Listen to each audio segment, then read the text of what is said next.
Welcome to the creative extreme, where imagination without limitation is the only expectation. Welcome, everybody, to the Abbott and the Artista. I'm Christopher Ikpo, aka the Artista, with. Stephon Thomas, aka the Abbott.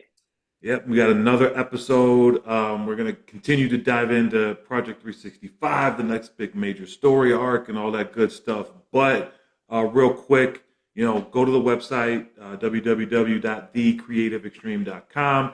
Check out all our stuff, social media, at the Creative Extreme or some variation of that. You can search Creative Extreme. You'll find us Instagram, Facebook, Twitter, TikTok, YouTube channel, the whole nine.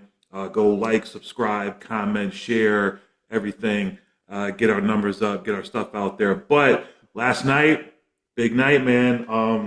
Had a lot of great success in my opinion with the virtual premiere. How'd you feel about it? Yes. Oh, it went well. By the time people see this, it'll probably be a couple days ago, right? But Yeah. either way, yeah, it was amazing. We had, Mhm. something like, we had over 20 people come check it out. We did the virtual premiere of I'll Finish It at Zero, a short film. And so yeah, it was a lot of fun. It looks like people wanted to come, weren't who couldn't. So maybe we'll do another one, So stay tuned. Let me put that out there so y'all can see the film. Maybe, but so we'll see. But I think it went really well. Yeah. A lot of great feedback. It was fun watching it with some friends and family, and Hmm. uh, I know I've gotten some great feedback. What was super cool was that one of my friends who was watching, who lives here in Toledo, where I live, they for some family friends, they sent they sent me a text after the premiere and said it was amazing, great job. Hey, look out! There's a sweet treat coming for you as a congratulations. And I'm like, what? We had already ordered cookies from Insomnia Cookies. I don't know if you guys have Insomnia Yeah. Cookies No, I out don't think there where you're so. so Yeah. Insomnia Cookies, they stay open to like 2 a.m. and Okay. they deliver cookies to you. Like they have stores too, where they Yeah. deliver cookies. And so we had ordered Insomnia Cookies. So when the Door Dasher or whoever came up to give us our Insomnia Cookies, we had a box of crumble cookies on our doorstep already because our friends had sent us crumble cookies. So the DoorDasher must have gotten there and be like, these people are some cookie fiends. Like, I'm the second person to deliver them cookies tonight. Right. So This late? it Yeah. was yeah, but yeah, a lot of good feedback. Excited about what's going on. The pastor of my church was watching. So I saw him at church today or the next day, whenever you guys are watching this. And had a lot of great stuff to say about it. So Yeah. yeah, Yeah. it was really cool. It was one of the coolest things about it was seeing the cross section of people, from our pasts and from our lives in different areas of our life, all watching Yeah. together. So that was pretty cool. That was Yeah, yeah, it was good. I saw the faces of a couple of people who I haven't seen probably in 20 years, more than 20 years. mm, We've been in touch, but we haven't seen each other or you know um, jumped on Zoom or anything like that. But they joined and watched it and got to see them, and it was good, man. It was really good. A lot of good, like you said, great feedback and just a lot of support too. So I think a lot of times we discount the things that friends or family say because they're friends or family, and obviously there's going to be some bias there. But there's I think the level of just support and belief, in the project in itself and in us from seeing it. I don't think you can fake that. You know, right. so Yeah. the fact that the people really, really love it and truly believe, like, yo, this is huge. This is going to be massive. That was really good. It's like a validation almost of Hmm. 9 years now of work Ooh. that we've put Yeah. in, you know. So Yeah. yeah, so that was dope. So yeah, we might have to do another one though, because like I think I told you, earlier, like, yeah, I had people hit me up, I couldn't make it, or I tried to get in, but the meeting was locked, and because we had already started showing the film. So there's another round of people out there that are, interested in watching it. So yeah, we might have to schedule another one, man. Like you said. That'd be fun. I'll be down. I'm Yeah, down yeah, for it. yeah. So So we'll look into it. So we left off with the end of the Ghost Orphanage, one of the most Mhm. epic story arcs I've ever heard of, been a part of. Got to help create or write, and then definitely one of the best and most epic story arcs we got in Project 365. That saga, world just in and of itself is so dope. And saga. then it takes us over into another major story arc that we have. Um, Interestingly enough, kind of the precursor to the prequel of the Alpha, the Alpha Initiative. We'll explain all that in Yeah. a second. But there's a few bridge characters that are really interesting. Daiichi Matsuzaki, Luca Bandoni, Jupiter Brigante, Johnny Flash, Rafael Grasso, Confidential. Those guys kind of in that criminal underworld of Platinum City. In how they play their respective roles in the world between good and bad or good and evil, hyper being human, and how the hyper beings emerging and people with powers and all that stuff has also kind of changed the underworld, right? It's not just they got villains, they're bad, they're doing evil. You got the good guys who got powers, they're good, they're trying to stop the villains and save the world. It's the regular everyday criminal bad guys are also, learning how to adapt to people with these powers too and everything. So, it reminds me of something you told me when we were kind of doing everything and your view on like on this particular idea of how the emergence of people with abilities or powers, it doesn't just like you said affect heroes and villains, right? It's not just a Christian hero. It affects everyday people, and the idea of, hey man, like construction workers, imagine them, right? And Yeah. what could happen with them. Like talk about that some more and kind of expand on how Yeah. you see that. It's not just the super world, which I feel like I haven't necessarily seen this. I mean, I've seen it a little bit in some movies and films, but how the emergence of people with powers affects the economy Mhm. and socioeconomics and the job market and how people with abilities can easily become sought after as far as like workers because like I guess that's important to note is that in our universe in the TCE universe or the Trinity universe as we've come to call it is a people with powers are somewhat seamlessly incorporated into the universe. Like Platinum City is, teeming with so many different people with different abilities, and these abilities are accepted even to the point where way back in January, and when we first started the podcast and we talked about January, I went back and looked at it, and we kind of like rushed through some things and Yeah, rushed through some things because we were still trying to figure out kind of the format. We're still trying to figure out the ultimate format of this pod. But even back in January, you had Ox and Brolic, who were police officers who had powers. So even as far as that, where they're thinking, oh my gosh, we have super villains, we're going to need super cops, uh, right.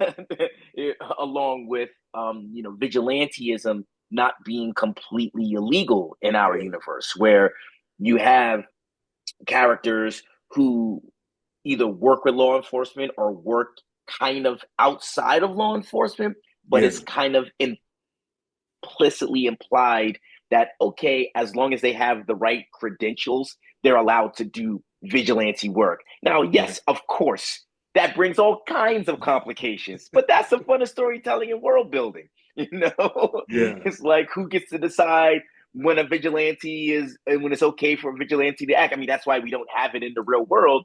Right. Vigilantism would cause entirely way too many complications.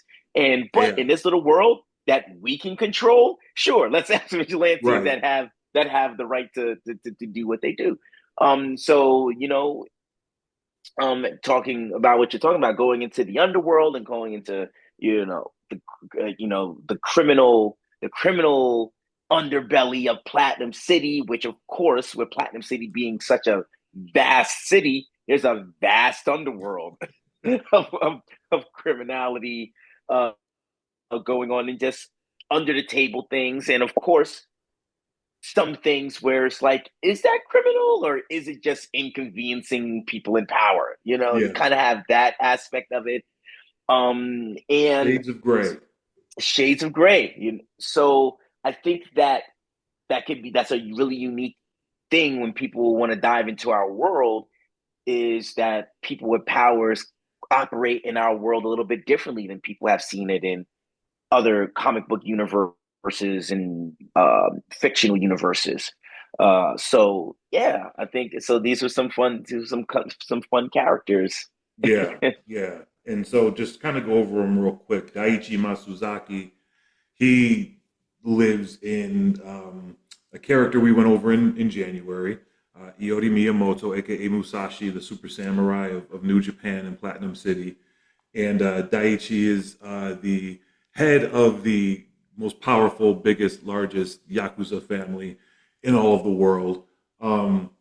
And his world is now colliding with Luca Bandoni, who's the godfather of, the biggest, most powerful, strongest Italian mafia family in the world. And then Jupiter Brigante, being Luca's right hand slash muscle guy, kind of has the exterior or the abilities of the Juggernaut, invulnerable, you can't really hurt him, super strength, all that kind of stuff. Just doesn't need the magical helmet. He kind of just has it,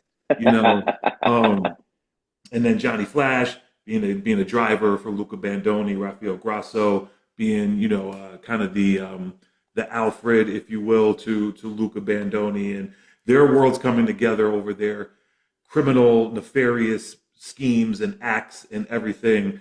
And obviously the heroes show up and everything just starts going crazy. The heroes are trying to apprehend them. They're trying to finish their deal. They're trying to finish their business and everything. And it all kind of comes down to a scientist who is also there, who's trying to, use his hyper being or his hyper abilities, telepathic abilities, to really work on. The villains are trying to exploit his abilities, trying to exploit his powers, so they can use it to advance their own schemes, their own desires, wants, needs, etc. And the heroes are there to kind of shut it down and get to Confidential and get him back. A lot of story there in and of itself, but that leads us over into the Alpha Initiative. So if people will recall, over the first few months, while all these big story arcs are going on,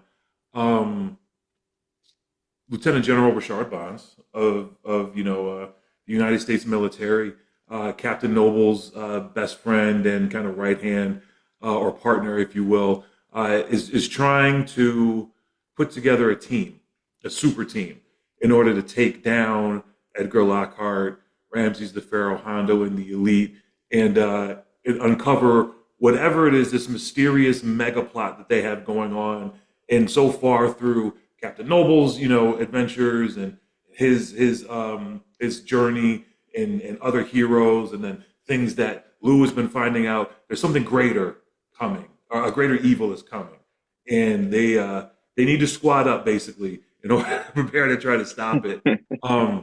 But this all plays off of, I think, our love of other super teams and things of that sort, and we have had organic groups.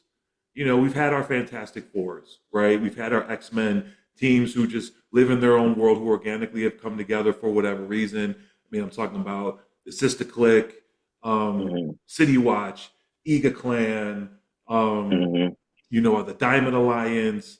We've had these organic teams of hyper beings together. So the Alpha Initiative is kind of the first instance, I think, where we see a team that is, it's not comprised of people who come from the same world.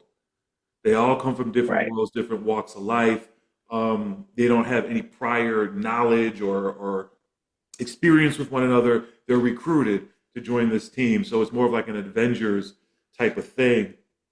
But we talked about it even when we were writing, we were doing it like we felt like, okay, we kind of need to do our Avengers team, right? We need to do our Justice League. What's that going to look like?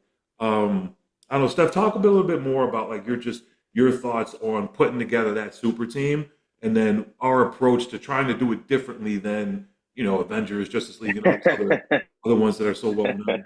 I think that when I start thinking about it, it's always the fun part of putting together super teams or bringing characters from different elements and different areas of your universe is just how their different one personalities will clash and how their different powers work with one another. And I think that's one of the and they're different ideals. All of these characters coming from different places, they have different priorities, they have different goals, they have different outlooks on the world and on life. So I think that's always fun a fun way to explore ideas is when you have different ideas clashing, even if they are kind of aligned in certain ways, approaches may be different. Um, as far as putting the team together, I think I think one of the I remember us like kind of sitting there talking about it, and we were Mhm. at first we were kind of thinking about, oh yeah, let's put together characters that quote unquote make sense for the story or Yeah, whatever. yeah, And while yes, like that would be, but it was more so like I think there came to a point where we're like, wouldn't it just be cool to see these two people in the same room a little bit? There was definitely a little bit of that, a little bit of yeah. rule of cool. And I think that at the end of the day, if I had to say there was my favorite thing about the Alpha Initiative um, in general was um, was it was really a specific goal to kind of to get people who all had varying skill sets so that there was a purpose for each of them, that we tried not to be kind of redundant on skill sets, Yeah. where we wanted to really make it so that each of them would have a specific role. It was a little bit less like, I mean, yes, we definitely were inspired by things like Avengers and Justice League, but I feel like we were kind of more inspired by like Ocean's 11. Yeah, Right? yeah, It was yeah. we need one person who can do this. We need another person who can do this. It was kind of as we were developing the team and as we were deciding which characters were going to be in and which characters we were going to bring in new that we had to see.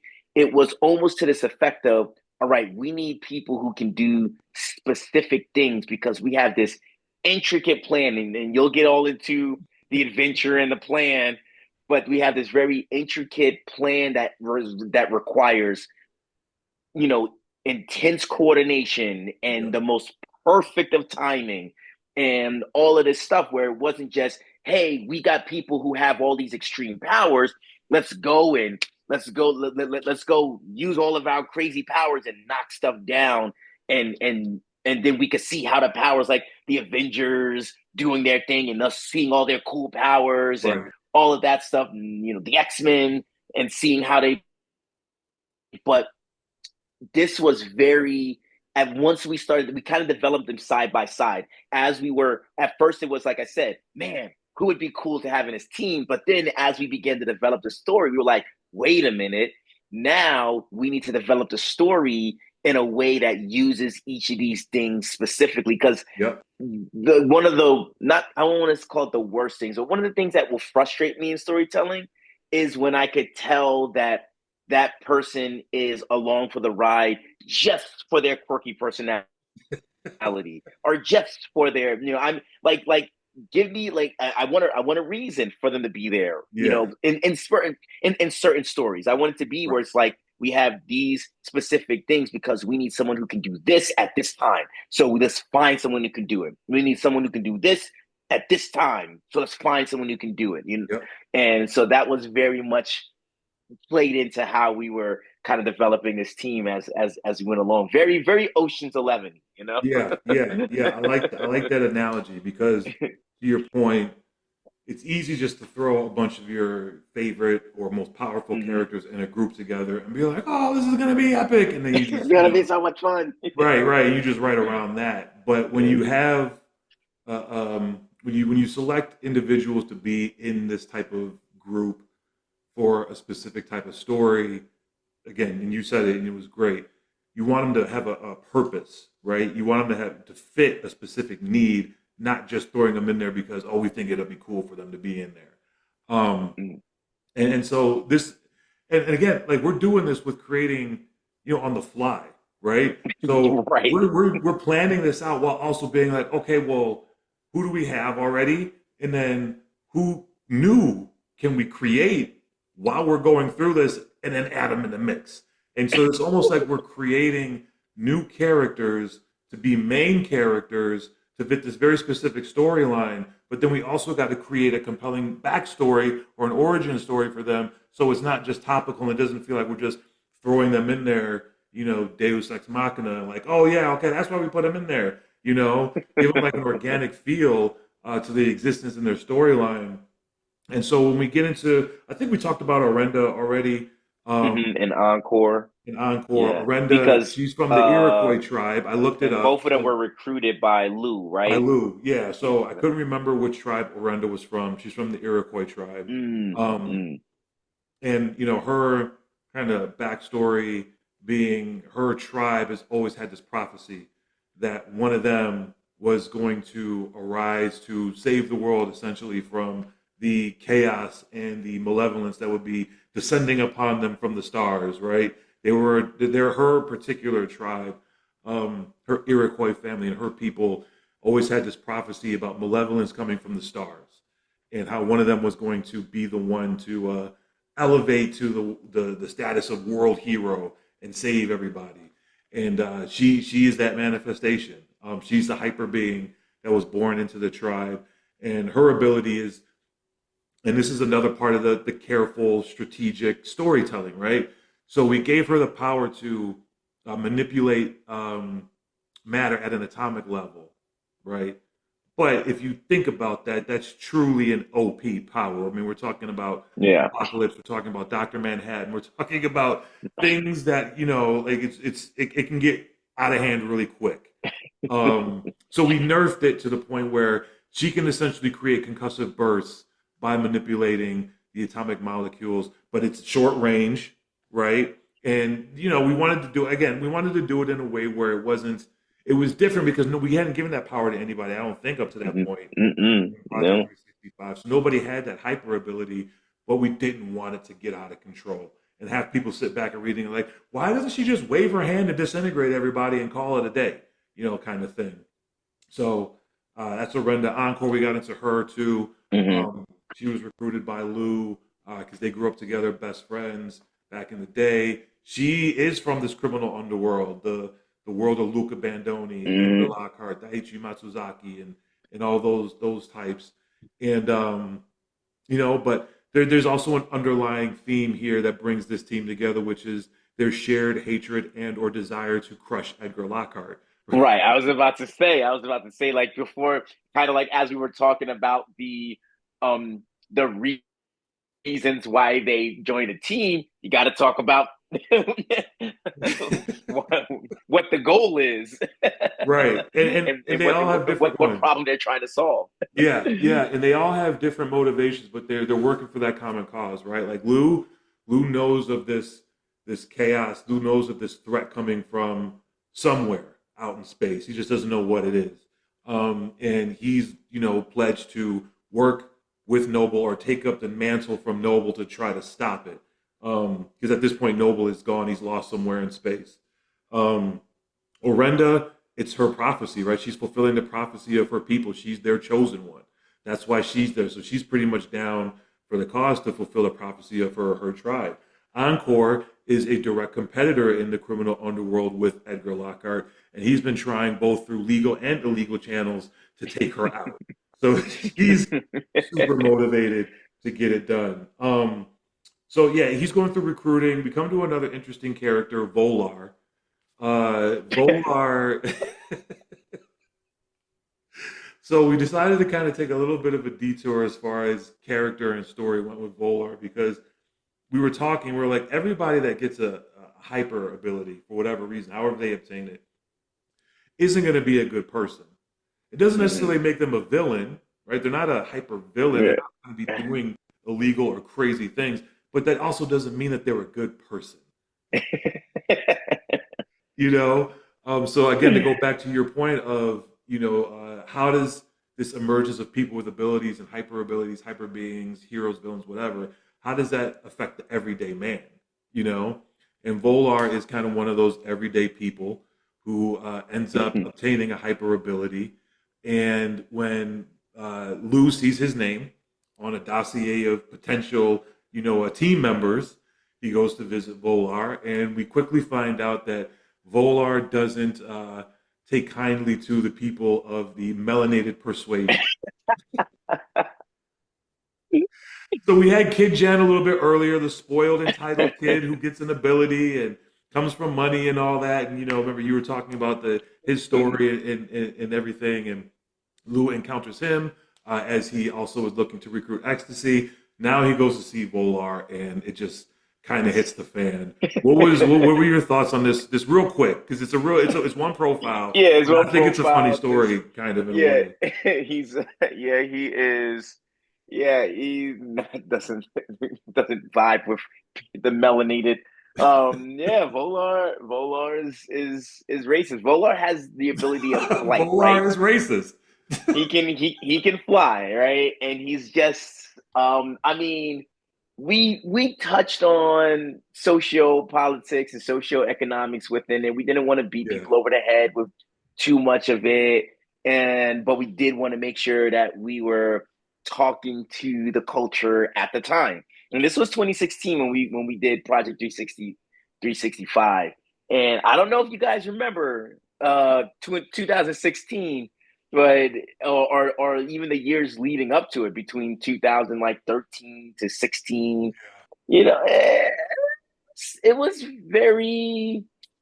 There was a lot of hot button topics being discussed at the time, Right. Yep. and we were like, well, I mean, as you can see, we're both melanated, and so we're like, it would be fun to kind of throw in a character who, while a lot of people look at Lou and admire him and thank him for his service, Volar doesn't care. Volar is just, so he comes and Lou comes at him on some, hey, you got this ability.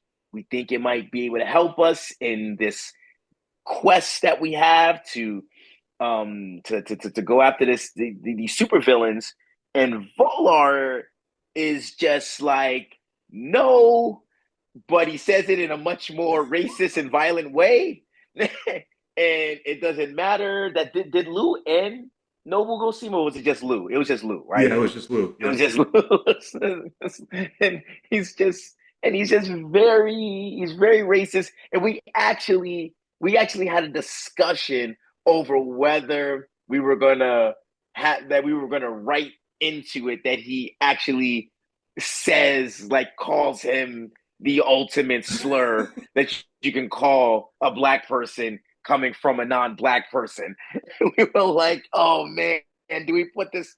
Do we write this onto the website? Is that going to be too much? And it's one of those things where we're looking at it, and it's this it's one profile. I mean, this whole Project 365 is like 700,000 words, right? Yeah. There's maybe 8 people in all of the world who have read the entire Entire thing. thing. Yeah. Shout out to Most, Captain 365.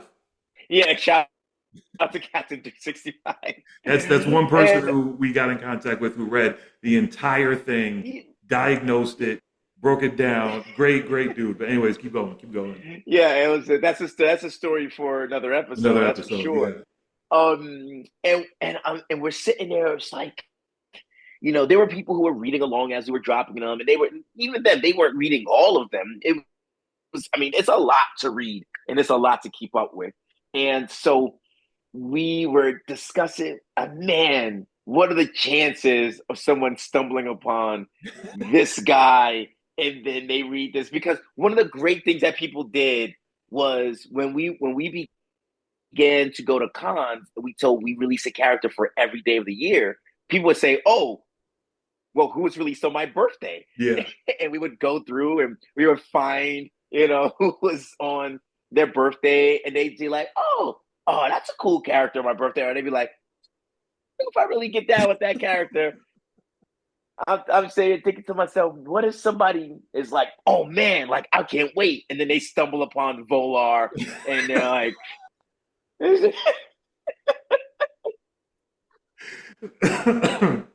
Oh, excuse me. so yeah, Yeah. yeah. So Volar was a very interesting creation.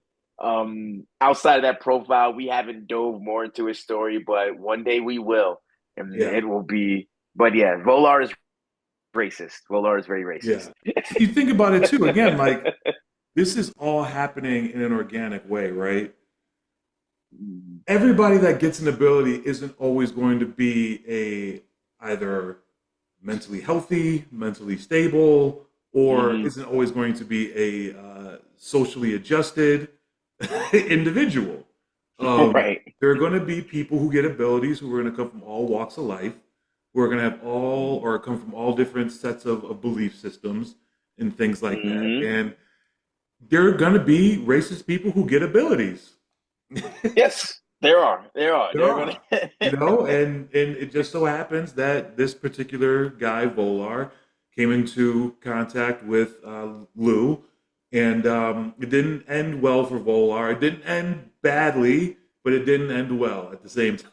Yeah. He was not. He did not want to join the team. He was He didn't he want was to. not selected to join the Alpha Initiative. That Yeah, was yeah. And that then did we not get into happen. the next character, the Traveler, and the Traveler was an interesting one. I think she has maybe one of the deepest, or at least one of the, I think, most touching backstories of a lot of the characters Mm, who aren't a part of a main story arc that we don't really get into. mm, So she grew up in Russia. Her mother and father ended up splitting, divorcing.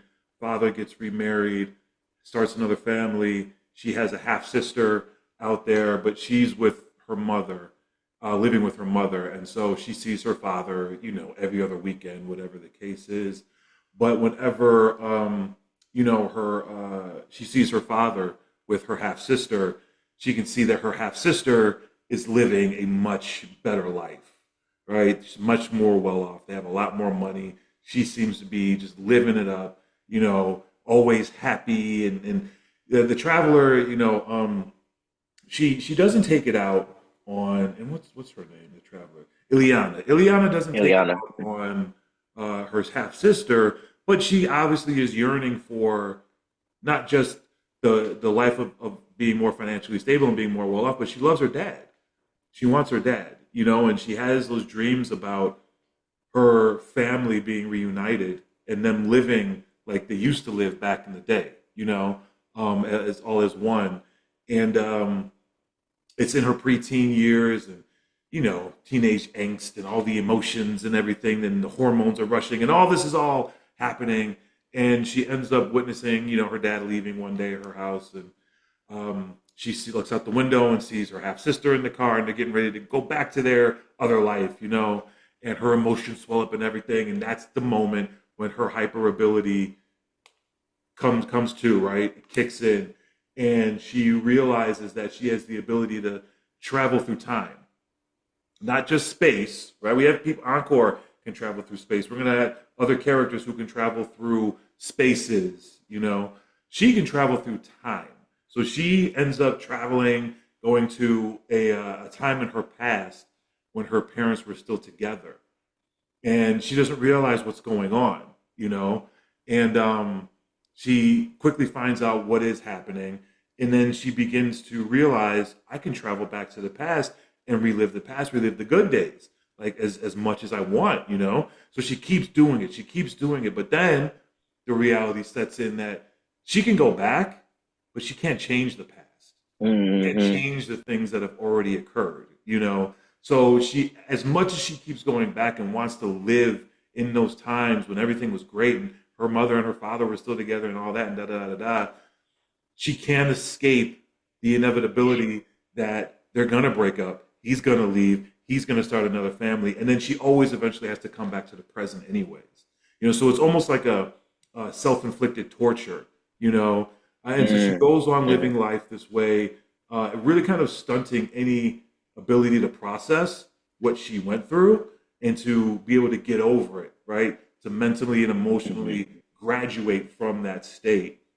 And then she, you know, when that reality sets in, she kind of starts going down this path of, well, you know, I'm going to escape my reality by going back in time and living other lives. Right? I'm going to go visit other times and other places, and I'm going to try to live these other lives and have these other experiences, always running, always trying to escape her pain in the present day. Um, and as she does it, she gets all these different life experiences. She learns all of these things. She becomes very accomplished and educated in all these different areas and all these different disciplines.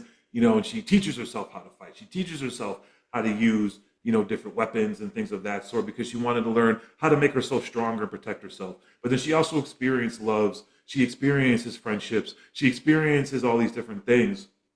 But one day, she ends up going back a little bit too far in time, and she ends up landing in the Jurassic Cretaceous period, sometime when Yeah, dinosaurs something were like roaming yeah. the earth. And she has a run-in with a dinosaur who she barely escapes with her life. Right, she ends up getting scarred on her face, barely escapes with her life. That's when she decides, yeah, going back through time is it's not happening. You know, I'm not doing it anymore. I'm not going to risk it anymore. I'm going to just, you know, I've gained all this life experience. I have all this knowledge. I have all these skills and all these disciplines that I've mastered. Let me apply everything I have to the present and just live the best life I can now. Which I think is it's the story, right? It's her coming doing the 180 of escaping and running from her pain and all her tragedy, and then realizing I need to sit in it, process it, and now that I have the ability to do all these things, it'll help me, you know, move forward. In Mm. that, obviously, Lou has a dossier on Ileana and her abilities and what she can do. Thinks this is great. If we can get a time traveler, man, you know, like what, like it's almost like the possibilities are endless. So Lou goes to try to recruit Ileana, and she says no. She's like, I can't. I can't get Mm. back into that. I don't want to exploit my abilities anymore. And really, quite frankly, um, you asking me to do this is just going to trigger all those things again. And, you know, Mm. I need to put myself first. I need to think about my own mental health, my emotional health. And I also honestly don't know if I can really even be any help to you. Like, Mm. yeah, I can fight Mhm. and all that, like, you know, and everything. But if ultimately, if I need to use these abilities again, I don't know. I don't know if I could do it. And I think it's a real thing. You know, it's something where you see these movies and people go and get recruited and they're always, you might have some reluctant people and Right. I don't know, I'm a loner, right? I'm the lone wolf. Right. I don't work with a team and all this other stuff. But they always eventually end up joining up, you know? Um, Hmm. she was like, no, I can't. Like, and when it comes to like the mental health journey too, I think that's something that's very big is people realizing I got to put myself first at some point, and I got to work on me, and I got to look out for me because if I begin to spiral and go off the rails, it's not going to be good for anybody, you know. Right. Um, Mm. so yeah, but and then this is like one of the characters, one of the few characters I think we have left that we haven't reworked the art for it, right? It's still Yeah, yeah.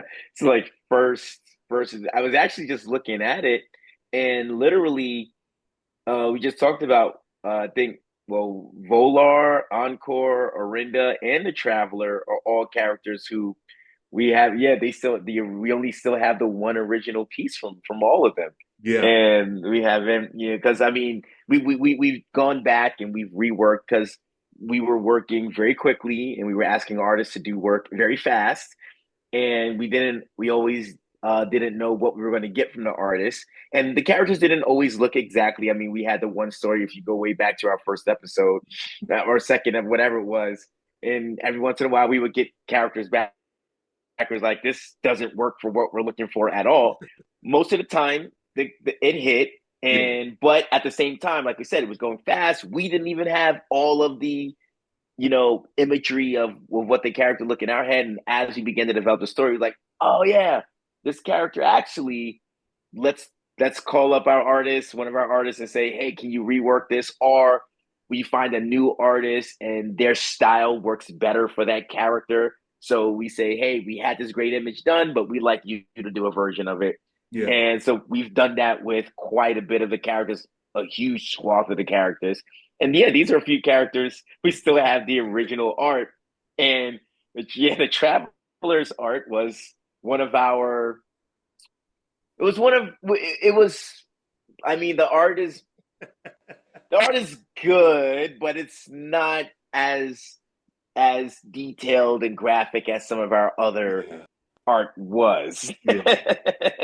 Oddly enough, though, a supporter or a fan of ours, somebody that followed Project 365 and is still rocking with us to this day, this is some of their favorite artwork.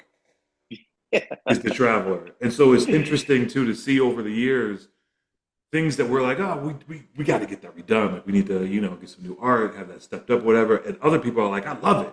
I love the art. Yeah, he's great. And we're just like, it's amazing. Yeah, man. Yeah, which was super unique when we began showing our art to people in like collections, like at the cons, and to have all of these different people. Everyone gravitated toward different art styles. Yeah. And granted, you get that in whatever comic book series or different graphic novels and all the myriad of books out there. People gravitate toward art styles that they like. And it was fun that we were able, because of the nature of the project, we were able to have so many different kinds of art styles for our characters. Like I said, we worked with probably over 30 artists in the initial run, and we still work with about a third of them now. We still have their contact and we still get work done by them. So it was very cool to see how different people gravitated toward different art styles. So So we get through with the Traveler, and that leads us into she was like, I guess, the final interview, if you will.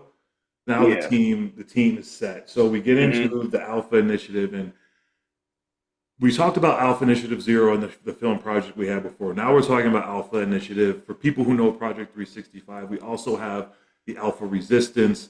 So there's a lot of different iterations of this team, and the timeline, because there's the graphic novel, the Alpha Initiative 0 graphic novel, and then I was explaining to somebody earlier today kind of how it all takes place or how it breaks down. So real quick, we can explain it to anybody watching. If you know the short film, if you read the graphic novel, you know about the graphic novel, and you've seen this, we're talking about it now. And if you've also read ahead and you know about Alpha Resistance, how it all kind of works together, right? So Alpha Initiative, the team we're talking about now, they came first because they came when we were doing Project 365. When we got done at the end of Project 365 with the way that the story goes, there's the second iteration of this team called the Alpha Resistance, with some of the same characters, some new characters to the team, but not new to Project 365 because they've been in the story the whole entire year, right? So it's the Alpha Resistance with familiar characters, just different members of the team. Project 365 is over. We decided to go back and do an origin story for the Alpha Initiative. So we do an origin story for Lou, Alpha Initiative 0, right? Where he came from. So the Alpha Initiative 0 is Lou's origin story, the original team, Alpha team of super soldiers or hyper beings that were brought together to fight hyper villains, crime, all that kind of stuff internationally. That's the graphic novel. So it's the prequel to, Alpha Initiative and Lou's origin story. Then we have Alpha Initiative 0 Bonds, which is the short film. This story for that short film is almost a prequel to the prequel, right? And the origin changes a little bit, the story changes a little bit, but that takes place before the graphic novel, before Alpha Initiative Zero. And when you watch the short film eventually, because it is going to be available, I'm putting it out there in the universe now. Everybody's going to be able to stream it. When you watch that, you read the graphic novel, you go through Project 365, you get through the Alpha Initiative, you get through Alpha Resistance, you'll see how that all makes sense. But we're sitting in the original storyline right now, or the original timeline, I guess, if we can use that word, with the Alpha Initiative. So this team, Black Jag from City Watch. No, sorry, my bad. The other one. This is your brainchild, man. The Platinum City Knights. PCK, the Platinum City Knights. The Platinum City Knights. Yep, so we got Black Jag. We know we got Orenda. We know we got Encore already. We also have Liberty Star from... Who is from the City Watch?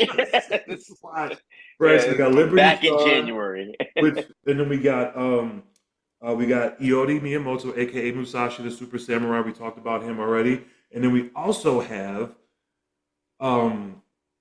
Interface, who is from the Iga clan. And so that's the squad. And then also Brolic. We got Brolic. That's right. Brolic earlier too. We got Brolic as well. From the Platinum City Police Department, the Super Cop. So what makes this interesting, you got Black Jag, who's a vigilante, right? Mm-hmm. Black Jag and the Platinum City Knights have a bit of a history with the City Watch and Liberty Star because of the area of Platinum City they come from, the fact that the Platinum City Knights are not so welcome in the neighborhoods that the City Watch tend to kind of patrol or look over. Liberty Star doesn't have beef with anybody, but there's a few members on the City Watch team, as well as a few members of that community who would rather not have the Platinum City Knights coming to save the day, even though they're coming to save the day. Yeah, it's very, again, while vigilantes and people with powers are seamlessly integrated in society, that also means that some of the underlying tensions and issues in society are also integrated in. So, people, since there are so many heroes and vigilantes, people can kind of choose their vigilantes. It's kind of like, well, if Batman is the only guy around, I guess we need to wait for Batman. But people in neighborhoods are like, you know what? The Platinum City Knights are nice. I'd rather have the City Watch saving my day. So Platinum City Knights, you go save the day in those neighborhoods. The City Watch can save the day in my neighborhood. Right. Like, no, it's okay. People can choose their vigilantes. Right. It's okay. Thanks. We'll wait for the City Watch to get here. We'll wait for the City Watch to get here. Yeah. And so you have that dynamic, right? Orenda coming in, she's, like I said, she's there because she believes she's fulfilling the prophecy of her tribe. She grew up only ever knowing her people, her tribe, and her ways. Now she's coming out and she's being thrust onto this team of superheroes, super soldiers, and people from different walks of life who have been living in this futuristic world where she's really coming from this more traditional, grounded existence and world. So she's, kind of being thrust into that. Liberty Star, we know, again, her experience with Black Jag, the Platinum City Knights, kind of having to play peacemaker between the rest of her team and Black Jag and his team. Then we got Lou, obviously Lou being a super soldier coming from a military background. Him and Liberty Star are kind of like peanut butter and jelly. Like, they go together great. But we got a team of vigilantes. And so vigilantes are usually used to working either on their own or with their own groups in their own ways, and maybe not necessarily following the lead or the orders of a military commander. So you have that in there. Iori Miyamoto, he is the younger billionaire heir to the Miyamoto, fortune and empire, who has a ton of abilities as far as being able to fight, using weapons, also innate abilities to be able to increase his ki so he could be super fast, super strong, all that kind of stuff. But he also has some internal things going on, which are explored more in his origin story, the Dark Yokai, which we'll talk about another time. But he's bringing that to the table. So you can imagine a mega billionaire coming onto this team to offer his help and his aid, who's good with Lou. Him and Lou are boys, but at the same time, he's kind of like, I could buy everybody on this team 10 times over. So you have a little bit of that going on. At the same time, Interface is coming from the Iga clan. Interface is a genius a million times over. But we know that Iori Miyamoto, being a samurai, and Interface coming from the Iga clan and being a ninja, they don't mix at all. And not only do they not mix ideologically, and not only do they not mix just from coming from these two different worlds that exist within New Japan where they come from, but there's bloody history there. Yeah, it's beef. The beef runs deep between Musashi and between the Iga clan. So there's that piece. Then you have Encore who comes in. She's from the criminal underworld, right? She's childhood best friends with Lou, but you got Black Jag who looks to take down criminals like Encore on a regular basis. And you got Brolic who's a cop. Right? You got Brolic who is an actual police officer. So you have that dynamic going on there. So you got a lot going on this team. And man, it made for a great storytelling. But like you said, you need all their expertises and you need all their abilities. So you got the hacker and Interface, and you got the tech with Musashi. You got the tactical abilities with you got the hand-to-hand tactical abilities with Jag, and then you got the range tactical abilities with Liberty Star, and you got the teleportation with it all will play into it. Like we thought we were going to get into Alpha Initiative and like the storyline in this episode, but we're already like running up against the clock here, and I do not want the Alpha Initiative Edgar Lockhart London Lockhart saga to get thrown into the last 15 minutes of an episode. That's the whole episode. We're not doing that. That might be two. So, but I think that it is, like you said, and I think we didn't even it just kind of organically happened that way because our goal wasn't to bring in these opposing, to just bring them in as these opposing personalities or these opposing stations in life. We were literally, like I said, building that whole thing where it's what is the functionality of the character? We already knew that throwing characters together would be fun. That's a given. But what's the functionality of the characters? And then as we threw them together and as we started writing the story, it was like, oh snap! It's just this natural beefs there. It's natural, tensions there. And like you said, we haven't even gotten into the crazy mission they're about to go on. Right. It's this nutso absolute crazy mission they're about. That's a teaser for next time. Come back next time. You gotta come back next time. Come to hear that. But it was, it was a lot of fun. The Alpha Initiative team, and like you explained, the different iterations have been fun too. Yeah, and I think that that adds a lot of different layers, and it makes the storytelling not just more substantial, but a lot more fun. I think people can get a lot more invested in it because I think about the Avengers, right? When you think about the Avengers, at least in the cinematic universe, it seemed like a lot of the clashing that was going on was clashing of egos, really. Like, sure, I'm the best. No, I'm the best. I'm the strongest. No, I'm the strongest. I'm, this or I'm that. And that's where the clashing came. The really only, I feel like, ideological clashing was between Cap and Iron Man. Sure. But I think that's also the reason why that relationship carried the Avengers movies throughout the entire first, all the way up to Endgame, right? That was the most compelling relationship and kind of conflict within the Avengers was because it was ideological, because there was more there to it than just Thor and Hulk arguing who's the strongest. Right. Black Or Widow Iron.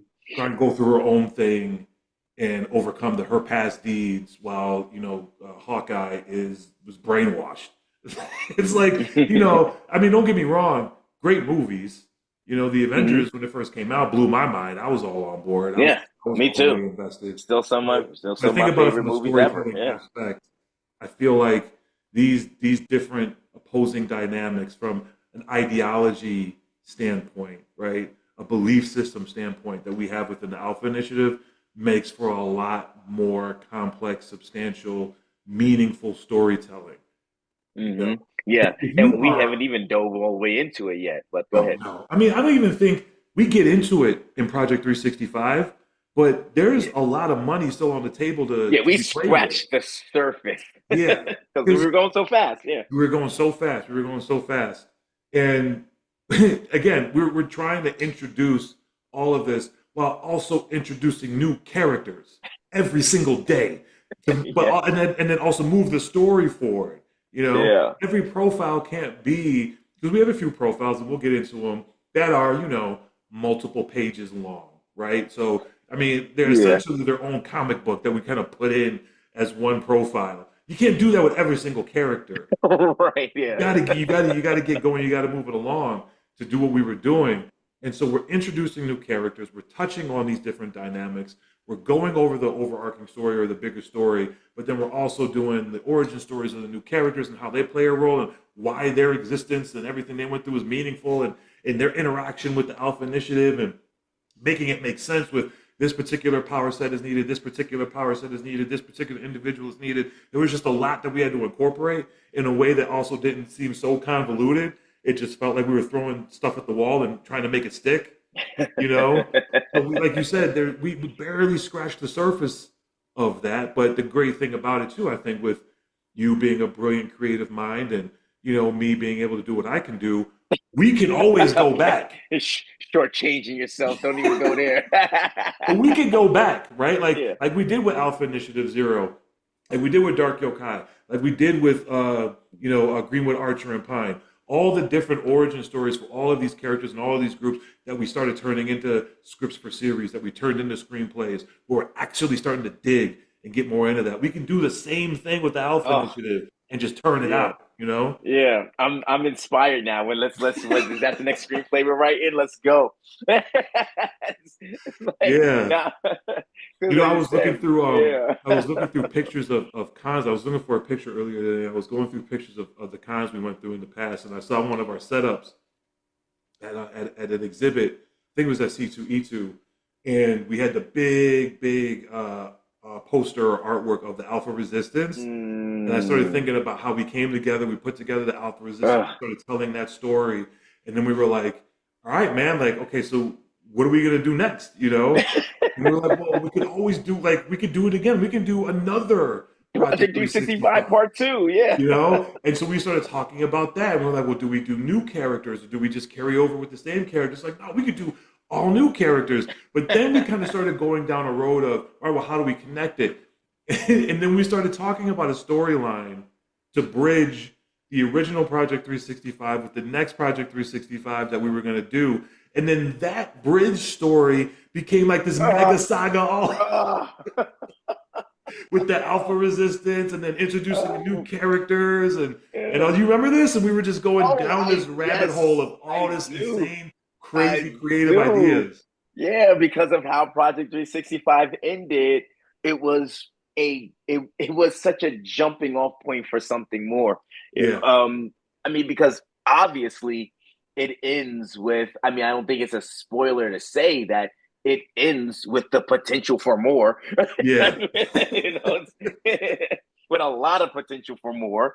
right. It's like the whole saga and how all these characters from all throughout the year, you know, come together in some ways. It's not meant that it wasn't built the same way. For example, the Avengers with everybody comes back in at the end. I mean, there's a lot of stuff going on. But yeah, it's just so much potential to explore what happens after the end of Project 365. And I mean, we're gonna do it one day. Yes, We're definitely yes, gonna do it one yes. day. When Yeah. Creative Extreme blows up and starts taking over the world very, very soon, by the way. So y'all get on board now, so you can say Just you come were on. down before it Yeah. happened. And we have our empire built. We got our teams working, writing, developing these different projects. You and I can take maybe a Yeah. 1 year sabbatical You're right. Just- and go off and just create this bridge, create this bridge, content, this universe, yeah. and then create the next Project Uh, 365, and then we could hit people over the head with it and be like, "Yo, you thought we were done? Thought yeah. we were just gonna start diving deeper into what we already got? Nah, man, we got more." We got more, yeah, and it can be. And and we talked about this where in the first project it was an image of the character, like it was one image of the character, just kind of a Yeah, profile image. Next time it's going to be action images. It's gonna yeah, it's yeah, gonna be so much more involved, and it's gonna be a massive. But we yeah, still have to finish our books too. Like I still want to do that. Like I don't like. yeah. I was We actually do. just telling That's my true. wife the other night. I was like, we want to do that because I was for reasons that aren't. We were putting away some Christmas stuff, and we needed some bins to put it away. And I was like, well, I have these bins that my con stuff is in. I actually can't use them because they're these giant bins. And I used to drive a big SUV, and like I traded that in for something a lot smaller that cannot fit these bins. So like so if I was trying to go to a con, they don't fit in there no Yeah, anymore. So I was like, I got to get smaller boxes so that because it's still the same amount of stuff. Got to get smaller cases, but we could use the bins, that I had for the cons, and we could use that to store some of the additional Christmas stuff yeah, that we have. But the con stuff was out as I was reorganizing it, and my wife was like, are you guys still gonna do cons? I was like, absolutely, we're gonna get back into doing yeah, cons. yeah. We got to get back. Definitely. But I think I don't think we can do a con until we have at least 2 more volumes of Project 365 Platinum Edition. It's going to be Yeah, 12 altogether. So far, we have 3 and they always sell so well. Like crazy. people We've sold love out these before. books. We've, Yeah, we've we sold sold out out. Yeah, before. Yeah, we had to water up. We had to re up. So we're definitely gonna do that. But yeah, I can't wait to see the whole 12 book series. man. Oh, Listen, and we've talked about, and because I don't know how you feel, but we've talked about the very loosely the plan, right? So when we mention these books, we have anthology books that we come out with. Um, Loosely structured around every month. Some storylines carry over into the next month, and so there's some little overlap there. So it's not exactly January, February, March, so on and so forth. But we've broken that out into 12 different editions, right? So essentially one for every month. And in these anthology books, we got the artwork for the characters, their profiles and their stories from Project 365 with some additional content, right? We mix it up, we expand stories, we get new artwork done. So you're getting new artwork available in the books that aren't available anywhere else. We're getting, the what do they call the splash pages done, the big action scenes. We're putting them in there to kind of help detail and show the stories that are in Project 365 in more detail, provide more visuals, and then we're putting full-on comic books. We're slamming comic books into this, into each anthology book, so you get to dive deeper into major critical points in these story arcs in a lot more depth, with the full dialogue, a lot more artwork, and everything. We really juiced up these anthology books, right? So we're gonna have 12 of them. But Steph and I have also talked about, we also got to do special editions. Right? yeah. People can get the first print runs of these and get all 1 through 12, but we also want to come out with like a special edition set. We were thinking about coming out with the Troma Cretacean set. Every book is all black with gold trim, like the Troma Cretacean armor, like Keiko's armor, and then you get the extra content inside the Troma Cretacean set or the Keiko set as well. And then we were talking about maybe doing the quarterly special editions where The you got quarterly, yep. three anthology books in one with even more extra content. More And extra then maybe we do one as like a titanium version, or all these different color schemes, colorways, and oh, I still want to explore doing that kind of we're stuff gonna too. do it. We're gonna do it. We just got to do it. Yeah, Oh man. Like if you man, buy yeah. all 12, you get like this specific special Like this edition set. box set, like the Yeah. box, the 12 edition box set. Yeah. Oh Yeah, yeah, that's man. Like gonna yeah, you can get a we're Sister Click box set. right, Everything, right, yeah. it's all red. It's the Sister Click colorways Uh, and everything. And yeah. yeah, All man, right. we gotta look for the special I'm putting it on editions. my to-do list. I have a writing regimen this year. I got a 2025 where I'm like gotta write something every day. Yeah. Definitely. I'm Yeah. working on because it's editing them and even getting them out to the artists to lay it out, man. Just a little Yeah. bit more editing and then yeah, and then the extra content. So Right. And the yeah. interesting thing too about, because we talked about it before, we thought everything's online, it's free. People can go online, they can read everything and get up. So Mhm. we're doing a solid to the people by making it free. Yeah. So when we first started going to the cons, we just had the art prints, for people to buy, and we put together like a little art book, the New Japan art book with the Iga Yeah. Clan, art and characters and stuff. But it's like, yeah, it's free. Everything is free. It's all online. And people are like, no, we want the books. Where are the books? Where are the We want to books? flip through. Like we want the books. So that's what moved us to start doing these special edition anthology books with all the extra Yeah. art, extra content, and expanding it on the months and the stories and everything. So we did the first one, and I think this was the printer that we went with. We had to do it in 2 books. And two, because he couldn't. Yep. We couldn't put him all they couldn't print more than a certain amount of pages. Right. So So that first printer we went with, the very first month of January is in 2 books. But then we went with a different printer and they were like, yeah, we can put it all in 1 book, no problem. So we completely redesigned it. So there's some books out there, the 2 books, the purple cover 2 book first yep. editions, that when Hmm. they're going to be worth a ton of money one of these days. Whoever was able to buy those, if you got in early, hold on to them, keep them in good condition because you're going to be sitting on a gold mine. But then we got the first one, right? And then we started going with the same printer, and then we got the second one done, and we got the third book done. When we got all these books done, we had the first one, right? People are buying the first one. We saw the first one. Then we come out with the second book for the next con or for whatever con we were at down the road. And then people are like, oh, this is dope. Wait, there's another one out? You got 2 of them. So and then when we did the third, it was the same thing. Oh, there's 3. Like, I didn't even know. So, okay. And people were coming to the table and they were like, well, just give me all 3. And where I was thinking people might want to start with the first one, read it, check it out, and if they liked it, go buy the second one, or then go buy the second and the third one. And people were coming to the table because at the same time they were learning about us for the first time too at these cons and seeing us, and they were instantly sold. And they were like, okay, I can do like a deep dive into a whole new universe with all original characters, a whole bunch of characters and stories and everything I've never heard of or seen them before. Like I'm all in. And they look at the first book and they see it and they're like, yo, I'm in. And then they look and they're like, wait, there's other ones. Yeah, just give me them all. I'm like, you want all 3? And they're like, yeah, all 3. Give me all 3. So I can just imagine where we go. And people are like, wait a minute, there's 7 other books? Are people still going to be like, give me all 7? They're gonna Like buying the whole laid thing, out or $500. It was gonna be these books. These books like yeah, 25, 30 bucks each. we take cash. You You know what I'm take it saying? all. Like, Oh, but yeah, dude, it's I'm gonna so be amped. dope, You're gonna man. We do get into it. more of these books, and especially too because the first 3 books, the first book is obviously it's smash and grab. It's the first month. It's Edgar Lockhart. It's Iga Clan. It's Musashi. It's Platinum City Nights. It's City Watch. Like there's so much in that first book. But there's no drop off to the second book because the second book is all Sister Click.